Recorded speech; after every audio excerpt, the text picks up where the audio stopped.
An economic advisor to Vice President Mahmoud Bawumia said on Friday, gold for oil butter offered by Ghana draws Dubai refiner interests Ghana. Africa's second largest gold producer last week ordered large mining companies to sell 20% of the metal they refine to the central bank from the 1st of January. It's trying to build up reserves of bullion to be used to import fuel and reduce demand for dollars after a currency plunge of 57% this year. Quote, "We are open to any international oil trading company that is interested," unquote, Mahama had said in a phone interview. Starting next October, all our oil products needs will be swapped for gold. And this is the plan of the government. And he had said, Mahama had said that lots of companies and countries are expressing interest and made reference to Dubai's, but Dubai's has denied. Let me begin this one with you, Honorable. Well, yesterday I read the story, so I tried to get in touch with the aide to the Vice President, who the story attributes to as having communicated this particular issue to the public. Just this morning, on my way here, he was being interviewed. He was being interviewed on City, and he seemed not to agree with the reportage. Of course, he did agree that yes, some efforts are being made by this government to have this particular policy implemented. And indeed, I'm aware, since this story broke up on our various platforms, where we have some of the senior officers from the Ministry of Energy explain to us that indeed for the past month or two, discussions have been ongoing, especially after the president had announced that government was pursuing an opportunity or an avenue to get some cheaper fuel into the system, especially at the time when the fuel prices were escalating. So discussions have already been ongoing. Indeed, today when listening to him on City, he said the president had already instructed and dispatched some people to the UAE to have some negotiations. I'm not too sure, based on this interview, that any concrete agreement has been made. And that is why I was a little bit surprised at the Bloomberg reports, which sought to give an indication that government had met guys and there's some conclusion had been reached and all that. So in my view, this is an ongoing process. I think the Vice President's office and the EMT is spearheading it. I think the idea behind it is quite okay if it can be implemented well. Essentially, right now we're having challenges with Forex, and we buy this crude oil with Forex. We have gold. Government is saying that we can buy our gold locally with the CD instead of going to look for foreign currency to buy.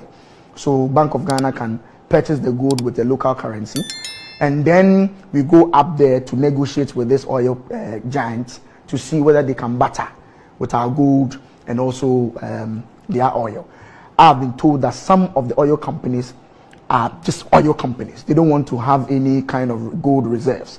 So it is possible that during the process, there can be an intermediary who is interested in the gold and then will provide the foreign forex to the oil companies. But be that as may, let's see how it goes. I'm sure as time goes on, details about this particular policy will be made very, very clear to everybody.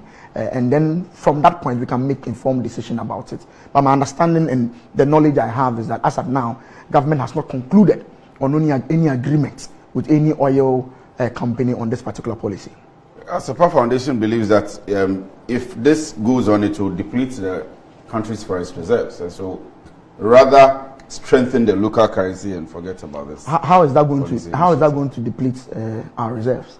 Is it a gold reserve or our foreign currency reserve?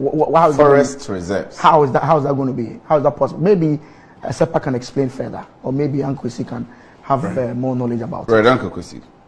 Well, first of all, the Vice President's aide, what he said, and it's in quotation marks, he said the Ghana government has reached a tentative agreement with the Dubai-based oil firm.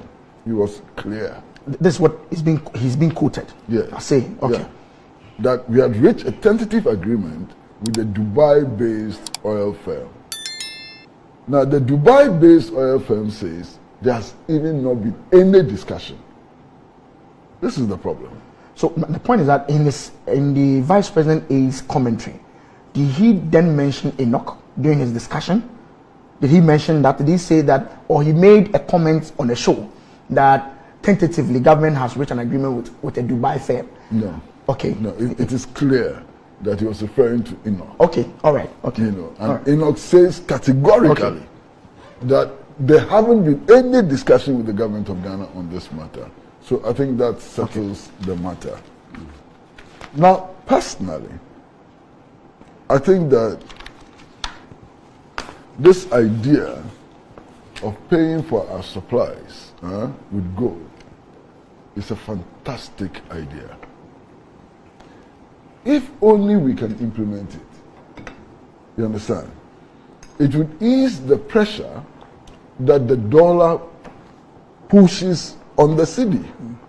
You understand?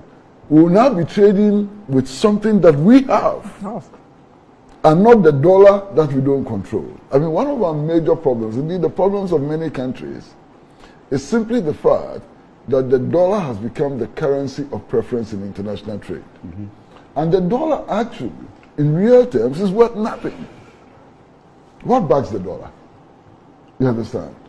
So, moving away from the dollar is an important step. Why? Since the Russia-Ukraine conflict broke out, Russia has managed to maintain the value of its currency when all other currencies appear to be crumbling and so on. And how has it been able to do that? It has done that by backing its currency with gold. Now, this measure of using, gold to buy oil and perhaps other commodities and so on has the same effect of backing your currency with gold. So I think it's a sensible policy. However, look at what we are getting. Statements are being made which appear not to be true, and that's worrying.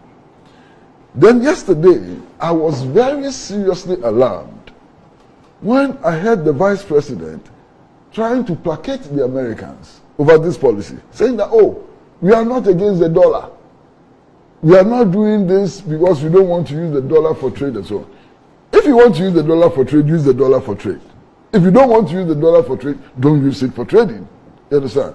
So this apparent fear, this apparent, I don't know how to call it. No, I think he was trying to lay the fears because apparently some traders have started getting alarmed when we talked about the gold barter system, and they thought that what that meant was that government was not going to deal in any other transaction with the dollar. No. Yes, so he should explain it that way. Yes. So I get the impression that we are tied to the dollar for life. We are not tied to the dollar for life. Maybe that's the impression. But and if our economy were stronger, we should be insisting, as the Russians are doing, that those who want to buy our cocoa and so on should buy it in cities.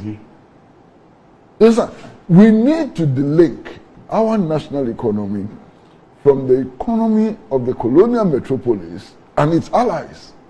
It's the only way we can move forward as a country. We're a third world country. Look, this idea of BRICS and so on, that's what should be guiding us, and we should not be making any apologies for it. So why does the Vice President find it necessary to be apologizing for doing something which is right? This is one of the very, very few things that he appears to be spearheading, which is right and sensible. You understand? And yet he's apologizing for it. Why? Okay, I don't think he was apologizing for it. I think he was trying to explain to the market players that the policy is not to say that henceforth Ghana was not going to deal anything in dollar. I think he was trying to assuage the fears of other. Ultimately, yes. If we can get ourselves into a position where we don't need the dollar to trade, fantastic position. So why apologize for attempting to get there? Why do you apologize for attempting to get to where we ought to be getting in order to save our national economy? I don't understand it. You know, this fixation with US and so on, it will kill us. If you come into power fearing the US, you will end up where all the others have ended up. You understand? Of course, we are in no doubt about the enormous power of the US.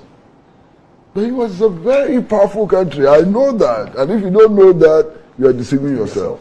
But it doesn't mean that we should be lying prostrate before the United States all the time. It's a very powerful country, we know. Me, if the US decide to destroy me, tomorrow they will destroy me. But so what? So we should lie prostrate before them and do whatever they want? So overthrow Nkrumah, then overthrow Nkrumah. Please. I know the power of the US. I make no mistake about that. Tomorrow morning, they can destroy me. You understand?